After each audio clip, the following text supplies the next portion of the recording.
basagin muna natin guys yung pagkakaintindi nyo or connotation nyo about experience. Okay? Ang experience doesn't mean working history. Experience meaning you've done or you've tried the solution.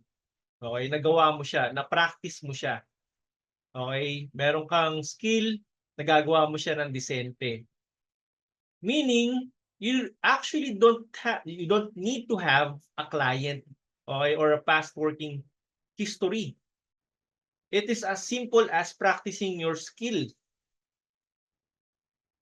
Ulitin ko ang experience hindi yan nag-equate ng past working history or past clients. Kasi kung kung yun ang ibig sabihin ng experience, then wala na magkakaroon ng kliyente. Kasi paano ka magkakaroon ng kliyente kung wala kang kliyente before? Di ba? It doesn't make sense. Parang hiring sa Pilipinas lang yan. Di ba? No. Ang experience na pinag-uusapan natin dito is that meron kang skill or solution, nagagawa mo siyang decente and you practice or you've given it enough time to know that you're decent enough to solve a problem or to solve a particular problem nung skill na yon. For example, isa kayong graphic design, video editor na lang, video editor. Okay, video editor, it can be as simple as creating videos for a particular or a specific niche, specific industry, and then compiling it into a portfolio. Ayan, experience na yun. Di ba?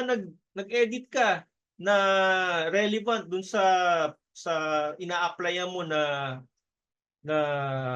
niche or industry. Diba? Say dental yan or sa e-com yan, whatever it is. Diba? Experience na yun. Kasi nag-practice ka, you have something to show for it. O ito na lang, lead gen. Right? Lead gen, simple. Wala pa yung kliyente before. Nag-script ka, nag-verify ka, naghanap ka ng mga tao, and then ginawa mo siyang listahan, and then you made sure na high quality yung leads doon. That's experience. Okay, graphic design, same thing. Pumili ka ng industry na gusto mong i-serve, gawa mo ng banner siya or whatever, or logo, whatever it is you want to do. Compile mo yon, experience na yon. Di ba? It is as simple as practice.